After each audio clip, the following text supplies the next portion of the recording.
Hey, everybody, welcome to the Business Lounge podcast. I'm your host, Jess Casti, and today we have a special guest, Lauren Felter, and she is a brand and web designer, and she is also known as the designer that non-designers love. So let's just jump right into it.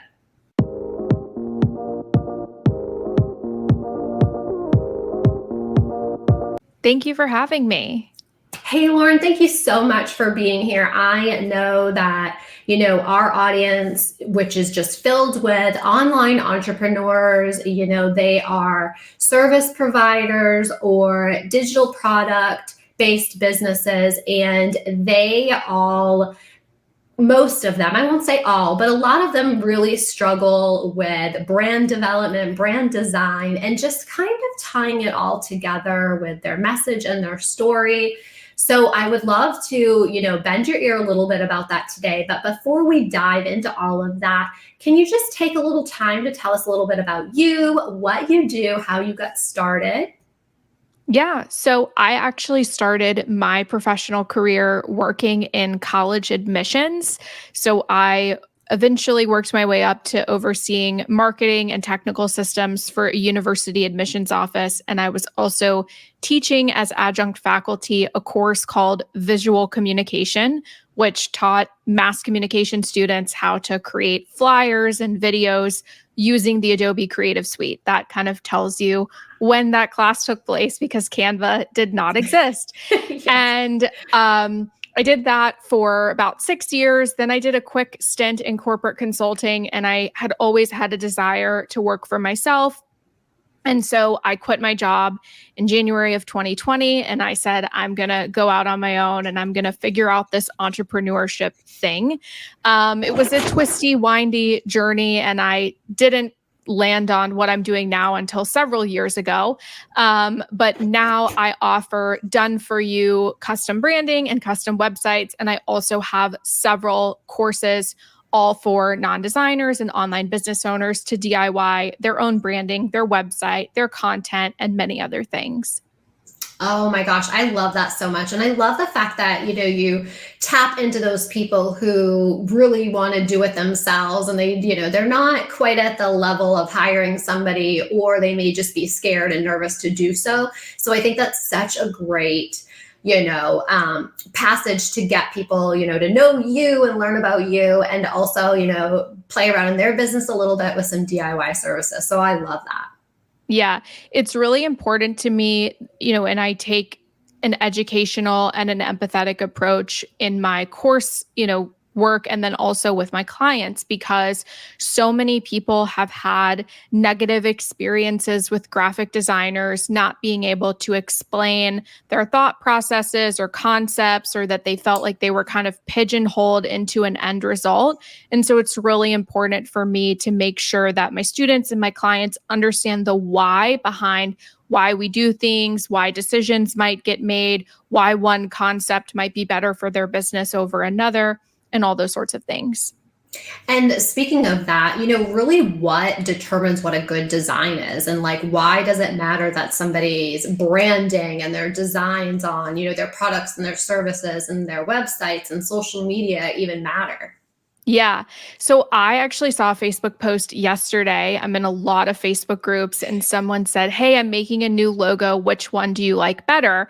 And everyone's, voting. I like number one, I like number two. And I commented and I said, "Hey, as a brand designer, it's really important that you create your logo specifically to attract your ideal client and not necessarily based off of mass appeal or people's personal preferences." And it got a ton of likes. And of course, went to the top of the comments. And I think that's really the thing with quote unquote good design. And that's one of my taglines is good design does more than just look good.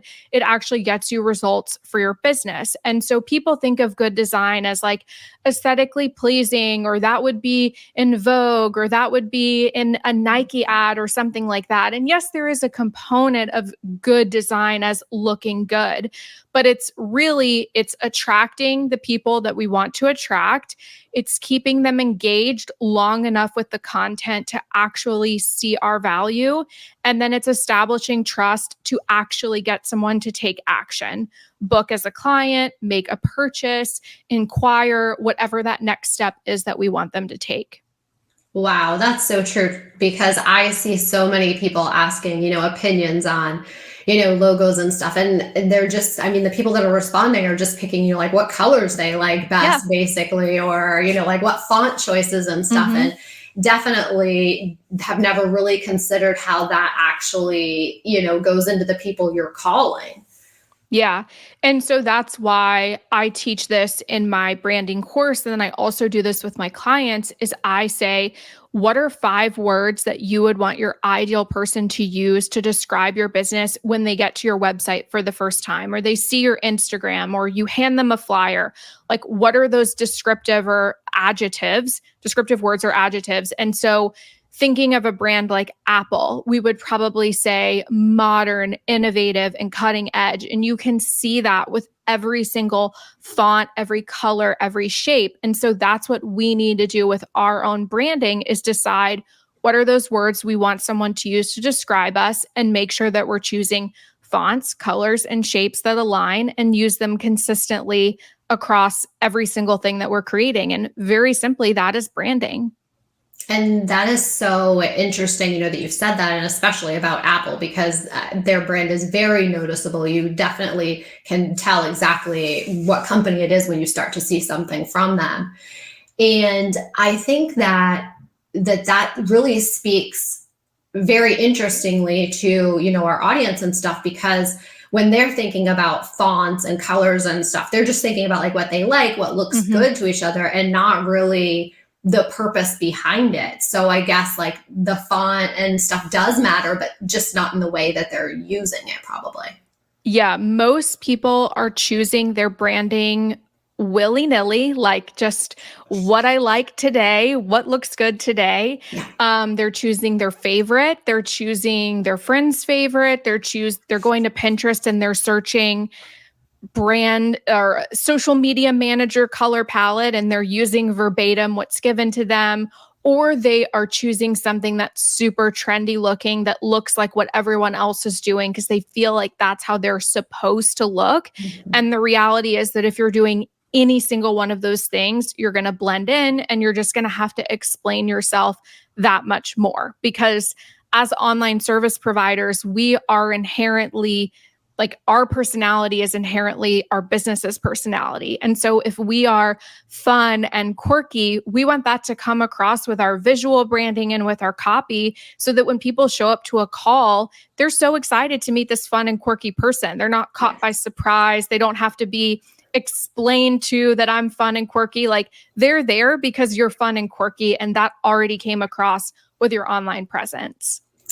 And I have the perfect example to share about that. My friend Liz Wilcox, which a lot of people in the online world know her. She is an email marketing expert. But one of the things that she is known for, even beyond the email marketing, is she's known as being quirky and this 90s nostalgia. And her website, what she wears and everything is totally just like straight from Saved by the Bell kind of stuff. And you totally can see that when you go to her websites or, any of her platforms and even just connect with her. So, I mean, that's amazing because it really brings in the people, that vibe or mesh with, her branding. Yeah. And like at a surface level, I've been on her list. I know her. She does really great work. But like at a surface level, when you say email marketing expert, I'm sure that there are a lot of people who call themselves email marketing experts. But the way that she stands out is she's really true to her values, and that shows in her branding. So the people who get that and are attracted to that, they're on board and they're bought in. And the people who aren't, that's okay. They'll go to someone else. But if you're just kind of bland and trendy with your look, you're going to blend in with everyone else. Yeah. And I mean, someone like Liz with, her branding and her messaging and all of that stuff, like it makes it very memorable. Like, I mean, I'm bringing her up on my show, to talk about her. So, it definitely works. For, somebody who, is just listening and, trying to figure out like, well, what does this actually like all mean and stuff, like, what is some simple steps that somebody can think about when they're creating their designs to actually reach their ideal client? What are they supposed to be looking for to connect? So the really big thing and a big mistake that I see a lot of people making is they don't have a proper brand foundation in place. And so they have maybe one font, maybe 2 to 3 colors, and they find content creation really tedious and really overwhelming because they just feel like they have so many choices that they have to make every single time. Like, and things maybe don't look great together. And so really stepping back and figuring out that brand foundation. So we're going to start with the 5 words. From there, we're going to choose 2 to 3 fonts that align with those 5 words. And we're going to make decisions with those fonts of every time we have a title, what does it look like? Every time we have a heading, a subheading, paragraph text, what does it look like? So that we never have to make those decisions again. Then we're going to choose 6 to 8 colors. Make sure that we have a healthy mix of both light colors and dark colors so that we could put multiple lights on a dark and vice versa. And then we're going to choose about 3 to 4 design elements. So shapes and line styles and different, graphics that we can use, not like a graphic designer created for us and we can't actually work with in Canva or wherever we're creating. And when we have that brand foundation, it's going to make content creation so much easier because we say, okay, I'm making an Instagram carousel. Well, I already know what my title looks like. And then I have these 3 tips that I'm going to put. So I already know what my heading looks like. And I know what the paragraph text is going to look like. So all I have to worry about is just writing a really captivating heading to get someone to actually stop scrolling and swipe through this carousel. Yeah, I mean, it sounds like, once you've set up those foundational, pillars that, I mean, you could just create templates and just keep reusing everything all over again. And that would really, free up entrepreneurs' time and also like them just getting stuck in, thinking or making the decisions like you said. So, I mean, that's a pivotal moment for, someone who, especially a solopreneur. Yeah. One of the biggest questions that people have, it's not so much a question now, but I would say like 1 to 2 years ago, it was like a concern that everyone had was like, how do I have an on-brand Instagram grid that's still versatile? And really the key is having enough brand colors. Because if you have multiple lights and multiple darks, you can easily have 3 different templates and create at least 3 to 4 different versions of those templates with your brand colors. And then you pop them around with, just solid images and your reels and whatever. And voila, you have an on-brand grid that doesn't look so incredibly repetitive the whole way down. Yeah. And you make it sound so easy too, but I know everybody gets so stuck in that and overwhelmed. And I think, just having somebody like you on their side to help, set up that stuff is probably one of the biggest, pieces to the puzzle. And then of course, once you get past like, setting up those foundational pieces and the social media and everything, I think the next big, struggle people have is with their websites. So do you want to, talk about, like what do you see people struggling with the most when it comes to that? So I think, a website is a huge investment of time and resources, regardless of if you are doing it yourself or you have someone like me who's doing it for you. And that's why I actually created my course, Well-Oiled Website, with my copywriter friend, Emily Conley, because we saw this huge need of people being able to create their own website that's not just like taking a template and dumping in pictures and copy, because a website is a really, really strategic piece of content. I just did an episode of my own podcast that's how to use every single page of your website to book clients. And I go through like the homepage, the about page, the services page, and tell you what needs to be on it, what doesn't need to be on it, and how that page needs to end. Because I look at a lot of websites and I see like an about page that's just a personal memoir. And, Yeah. The reality is that like, yes, someone is going to your about page because they want to learn more about you, but not like your childhood trauma, unless that relates to the service that you're selling. Right. Like they want to know that you have the authority and the credibility to do the thing that you say that you can do. Yes, they would also care to know your, how you take your coffee and your favorite color. Like that's okay to also have on there, but it's, really understanding like what's the purpose of each page? How do I need to strategically use them? What do my headlines need to be? How do I, what do I even need to be wearing in the images of myself that I put on my website? Like it's a lot of work and there's a lot of things. And it is kind of one of those things that you can't just like look at someone's and replicate, because you have to understand the why behind the decisions. Yeah. And it's, I think that all of everything that you just mentioned is the reason why a lot of people get really stuck and don't, move forward. And we definitely will need to link that podcast episode from your show, because I think that sounds, phenomenal, and that people really need to listen to that.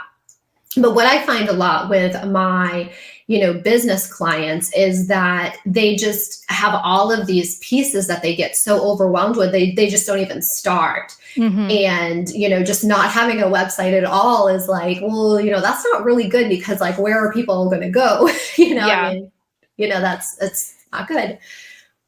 Yeah, I mean, so the gal that I created the course with, Emily Conley, had her Instagram deleted twice in a 6-month period. The first time she had about 3,000 followers, and that was, a way that she grew her business. And it was deleted for no clear reason. And then she started over, and then it was deleted again for infringing on her own intellectual property. And so she's just like, I'm not going to do it. And I'm just going to run my business with my email list and have my website. And, that's kind of one of those things that like you always hear about. Yes, it can happen. Like it's not as much of reality, but if you feel that you're constantly answering really tedious questions about your services and people are showing up to calls and they're not ready to get started, they're still trying to understand who you are, can you do this, why are you charging what you're charging? Like that's a huge sign that you need a website that works better for you, because your website would have people showing up to calls much further along in the process.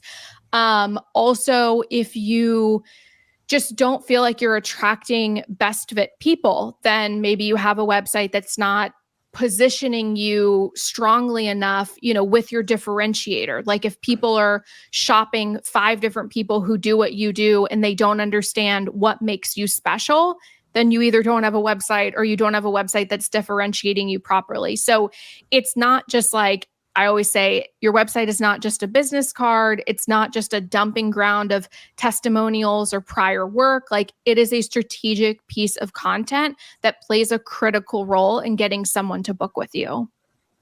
And I also think, feeding off of what you just said, is that people usually fall into 2 categories. One, they put way too much stuff on each of those pages that it confuses people and they don't know what to do, where to go, they get lost. Or they don't put enough stuff, like it's one of those 2 that they're just, overloading people who are already, stuck in these crowded minds, worlds of everything. And then the ones that just don't have the clear vision, they're not sending somebody to do something, and they don't have a call to action on each of those pages. And I think that, it just brings it right back to people just really have no idea, where to go. And especially if they're starting with a template, like you said, the templates are, they are what they are. They're a template, but most of the time you have to change almost every single thing about it anyways. Yeah. So it makes it very difficult. Yeah. I want to use the example of like, let's say that someone is searching for a podcast manager. Okay. And they go to 3 different websites for podcast managers, and they look at 3 different service pages where they see, I will manage your podcast on a monthly basis. It's going to cost this much. It's going to include editing and show notes and whatever. They're basically looking at the same thing 3 different times with slight variations of bullet points and price points. Yeah. So why not on that page put a really hot take or a super unique thing about your approach. Something like, I don't care if you use a microphone to record your podcast because I can edit anyone to sound amazing, or, something like that that's going to differentiate you. But it's those things that you don't know to include if you're just utilizing a template and plopping in the things that they say to put on certain pages. Yeah, I love that. And that really that speaks out to people differently, because if they are just going to all these websites and comparing them, they all look the same, and they're basically just comparing what they're getting and the price. Mm-hmm. And that's it. And even though things aren't typically usually just black and white like that, but if you put something that, makes you unique and stand out, that's going to make a huge difference in, them connecting with you. Yeah. And it does, I want to be realistic. It does take self-reflection and it takes time. It's impossible to know from day one of starting your business, what your unique approach is and what your differentiator is. Those are things that you learn about yourself over time as you work with people and they give you feedback and you look at other people's websites and see, oh, I actually do this better or differently or whatever. So it's not something that you just immediately know from the get-go. But I think that's why, a website is a living, breathing thing. You can just go and edit a section. If you have a typo, you can fix it immediately. When I worked at a university, every year we would put out this 50-page brochure that we printed 100,000 copies of. And if there was a typo in it, it lived for an entire year. And we had to hear from professors across campus that they found a typo on page 32, whatever it was. But it's your branding can change, your website can change. It's okay. It's impossible to know everything perfect or correct to do from the get-go. And that's probably, one of the big reasons why, somebody needs somebody like you. Is it's just the same reason of, needing a coach or a mentor and stuff, is to have that person who has the outside picture and can see it all, the whole thing together in a holistic way, where you get caught up in, your own stuff so much, creating the content, the colors and all of that stuff. And you really do miss the big picture where somebody, in your position can really help pull that out. Yeah. I mean, I look at a lot of branding. I look at a lot of websites. I look at a lot of Instagram content, presentations, PDFs, all the things. And I literally have a channel in my team's Slack where it's called Idea Dump. And I'm constantly seeing things and I'm like, we need to make a post about this. We need to write an email about this, because things are constantly evolving and changing. And we all continuously have more and more to learn about how to be better business owners. Yeah. And as, somebody like yourself who is a business owner, and, you're right there on the forefront too of running a business, but then also, doing the service providing, in the background too. Does that, affect, how you run your business? So I will say that for the past year, I've definitely been in build mode. I created, I think 5 of my 6 courses and, quizzes, masterclasses, automations, all of these things in my business. And I'm now at a place where I'm very happy with my courses and my offers and all of the things that I have in place. And I'm ready to just kind of watch them grow and actually, serve more people, enroll more students. So I am very fortunate that I've been able to put in the work, and now I just get to interact with more clients and students in that way. Focus more on the service side of it and, building the business instead of working in it, I guess, right? Yes. Yeah, for sure.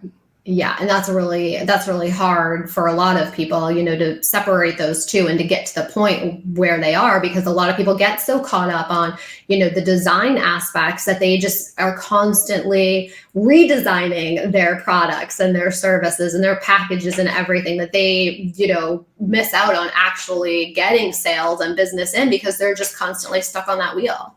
Yeah. I think, I feel that it's died down a little bit, but I think for the first several years of COVID, which, let's be honest, most people started their businesses in 2020, 2021. And there was all of this rhetoric of like, okay, you have a course now, you need a group program, or like, if you're doing one-on-one work, you're never going to be able to scale. You need to create a one-to-many offer. Like there was all this messaging about like what you're doing isn't working and you need to do this instead, or you need to do this in addition to. And I think that if you're always jumping to something else and chasing something else, you're never putting in the time and the due diligence to actually see if the offer that you have right now works. And the longer that you serve and deliver on a single offer, the better your messaging can be and the easier that it will be to actually book clients and sell that offer. Oh my gosh, 100%. And I can tell you from, spending, hundreds of thousands of dollars on courses and training and education and stuff, that the ones who get it right are the ones who have a very small package. You can take Marie Forleo, Amy Porterfield. They are known for a very specific course or training. And they may have, one-off little ones that they do, but their main program is what they focus on. And that goes across the board for, coaches and service providers and even digital products, like people who have that one course, the one program that they focus the most on, they have perfected it and continue to just be able to promote that and use that in their business. The ones who continue to come out with new programs, new courses, they find a lot of struggle when they're trying to create sales and clients from that. Yeah, I'm a big lurker and I'll see people and I'll see them create 2.0 of their offer. And then, I'm making a membership. Okay, now I'm closing my membership. Okay, now it's going to be a group program. Like as someone who's observing from the outside, like maybe you're really good at what you do, but like what I'm learning is that you're never satisfied with your offer. So why would I invest in it? Because it's not going to exist in 5 or 6 months. Like you're proving to me that you're just jumping from thing to thing and you're never satisfied. And I think that, like I can literally see in my numbers that I will have someone who will enroll in a webinar and not purchase during that launch, but they'll purchase the next launch or 3 launches later. And people want to see consistency and they want to purchase when it's their time. But if you're constantly changing because you think, they didn't purchase like it, I need to change it, I need to fix it, you're never going to be able to see those results. Yeah, people definitely do not spend enough time to let their offers, be out there and grow. They, if things aren't going the way that they anticipate or want them to, it's almost like they panic and they're like, we've got to shift, we've got to find something else. Like this one isn't it. And the reality is that, depending on the price points and what it is, it takes a while to nurture those people. And like you said, they want to see that consistency. And I don't know what the conversion rate is off the top of my head, but most people need to see the same offer multiple times over and over and over before it resonates, before they're like, I need that. Okay, like this is meant for me. Yeah, there's a lot of skepticism with online businesses. Like some of us out here burned a lot of people during the early years of COVID. And I'm not referring to myself, but right. There were courses and programs and all of these things. And like people didn't deliver and they, sold beta versions of things that never existed. And maybe they refunded, maybe they didn't. And like a lot of people purchased things that they felt very disappointed by. And so that's made it even more difficult for those of us who are doing things really well now to actually get across like, hey, this is a really good product and you're going to get a really good result from it.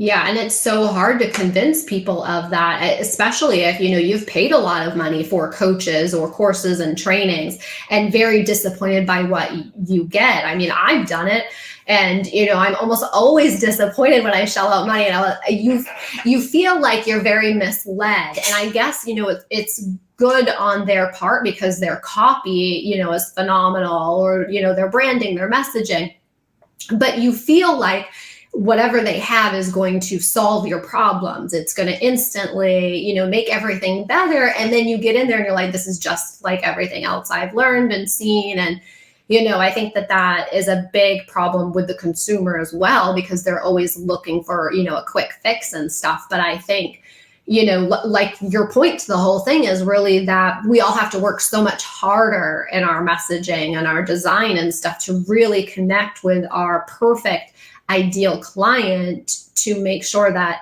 they're the right one for us and that we're the right one for them. Yeah. Yeah.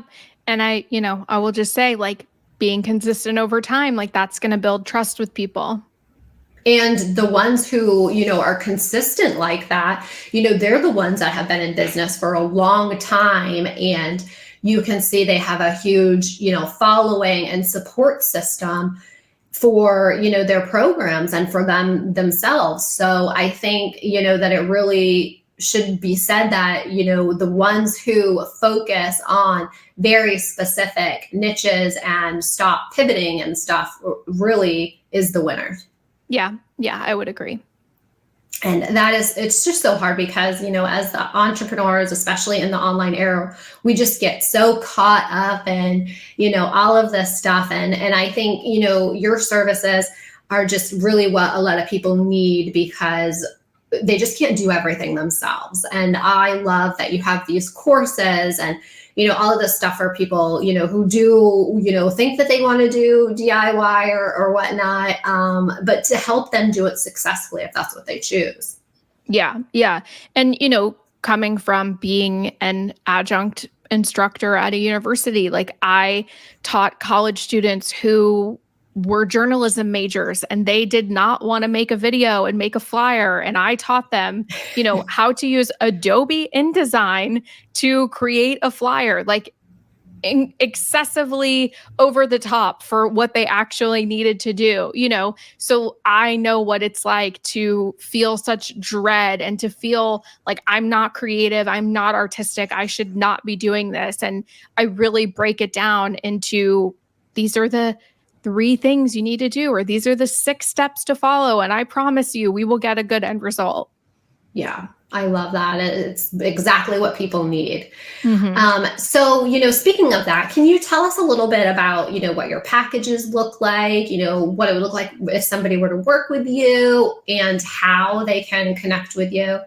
Yeah. So I want to share 2 really good freebies. So the first one is my free quiz. What fonts and colors should I use for my brand? So it starts with, you pick 2 words of the 5 words that I talked about. And then I get you started with some colors and some fonts that you can use to, have branding that aligns with the type of client that you're trying to attract.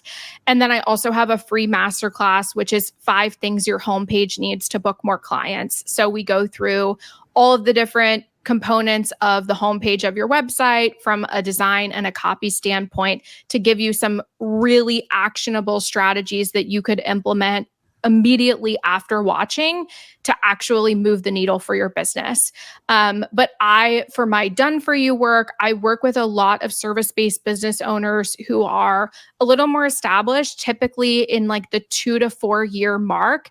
And they have kind of DIY'd it. And now they've figured out, this is my ideal client, this is my offer, and it gets results. And now I'm really ready to raise my prices. I want to scale my business, and I want my entire presence to align with my price point.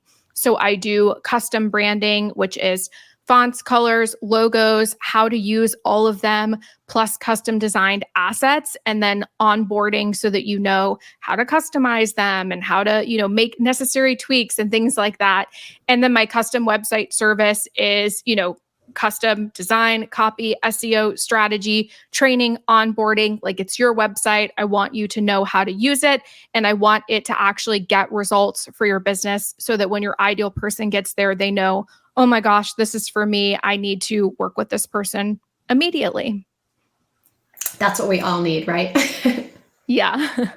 So would you say that somebody who's just starting their business and not bringing in any income yet and stuff should start with the do-it-yourself packages, and then they should have, kind of maybe, I don't know, $10,000, $15,000 of money coming in per month before they invest in, someone like you and your services? Or do you think, if they have the money to invest, they should just go ahead and do that?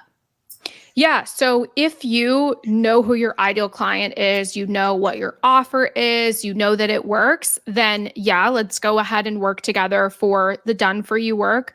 But my courses are definitely a really great fit for those business owners who are still figuring it out, because it gives you the skill set to be able to make the decisions that you need to make, because things are going to continue to change. Like, you might think, okay, I'm starting my business and this is my ideal client. And then 6 months later, you're like, actually, that person doesn't ever want to spend any money. So we're going to pivot Yes. slightly to this person. And now, we might need to make some tweaks to certain pages or certain aspects of the branding. Like, you want to make sure that you understand the why behind certain decisions. Like, I never want students or clients to feel like they're just given something and they don't know, like, why does this section on this page exist? Or like, why are we using a squiggly line instead of a straight line? Like, you as the business owner should be educated to understand the why behind all of those things so that you know the importance of them.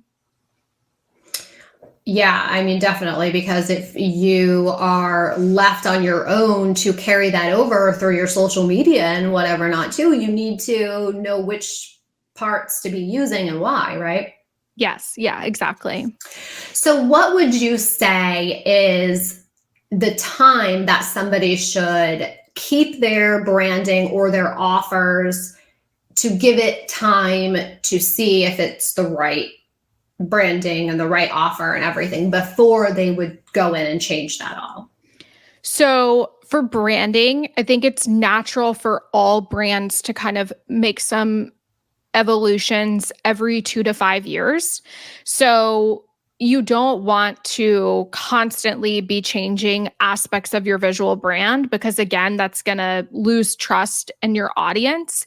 So you want to kind of pick something and stick with it. I would say at least a year. And then if you feel like incredibly embarrassed by it, or I made all of the wrong decisions, then like, okay, let's make some pivots and some tweaks.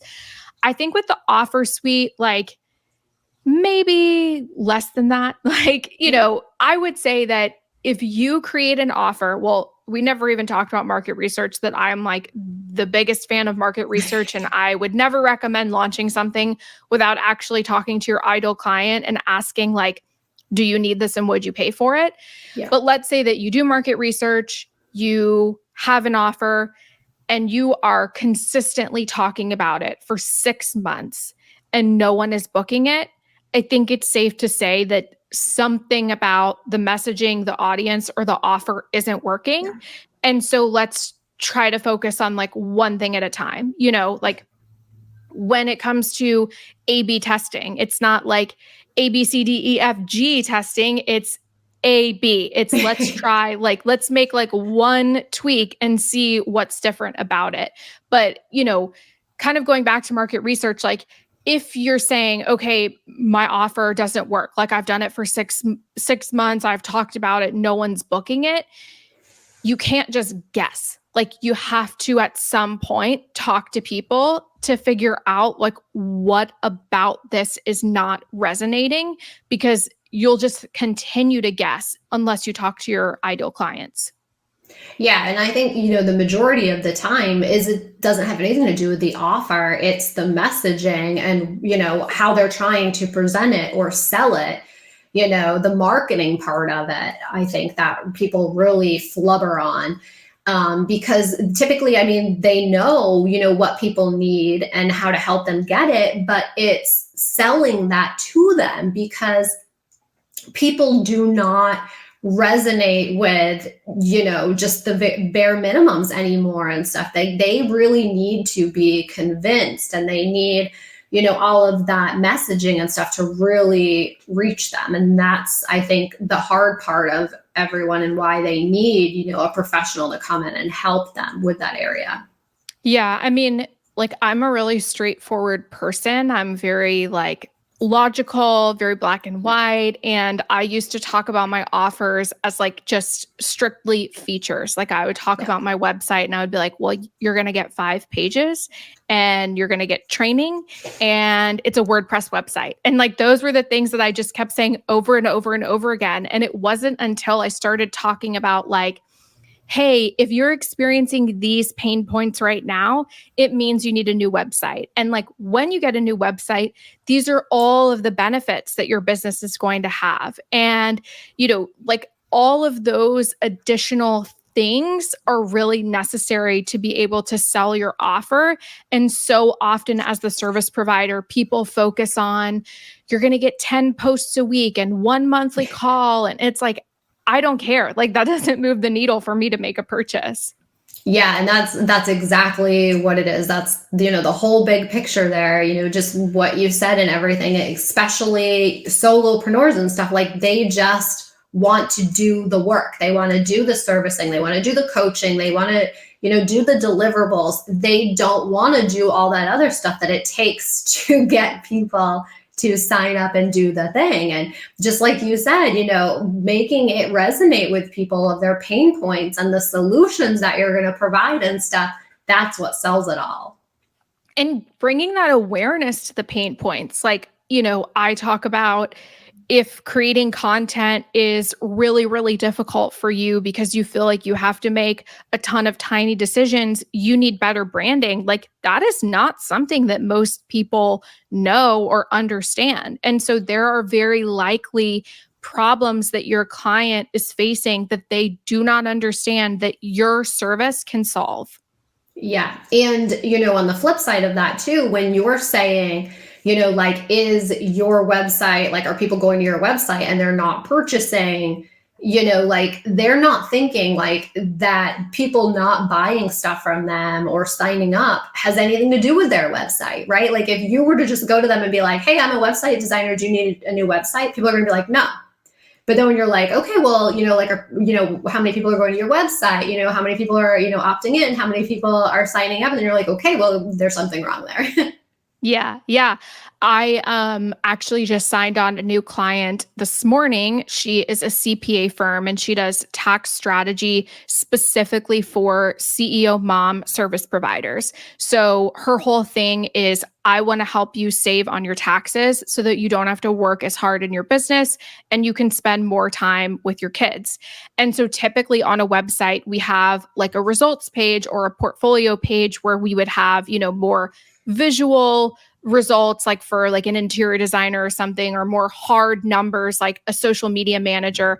But for her, I was like, we need to use this page to talk about like the benefits that my clients get of working with me are that they get to spend more time with their kids. They know they have a financial partner in their business who's proactively looking out for their tax strategy. Like this is how we need to utilize this page. And if you're not aware that that's a page that you need and that's the type of information that someone's looking for when they go there, then you're just going to dump a bunch of paragraphs of testimonials and call it a day and think that you did a great job. Yep, 100%, because you just cannot do it all. Like it's not your zone of genius, right? Everybody just cannot do everything for their business and they have no idea, why everything is happening or why it's not happening. So I love that. Yeah.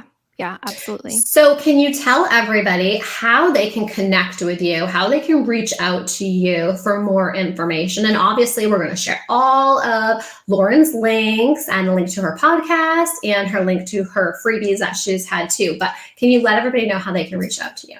Yeah, so I hang out most on Instagram. I'm felter.unfiltered. So you can come there, see a little bit what I'm doing for the day and my latest hot take. And my podcast is Skilled and Fulfilled. So I share realistic marketing strategy for service-based business owners. And as we're recording this, I'm just wrapping up season 1 and season 2 will launch in September of 2024. Wow, that is so awesome. That is very exciting. Yes. Well, thank you so much, Lauren, for joining us today. And I think that we've all walked away with some amazing tips and nuggets to help our business and probably decide that we need help and to reach out soon. So thank you so much for your time today. Yes. Thank you so much for having me. Thank you, everyone else, for joining us today, and we will see you next time.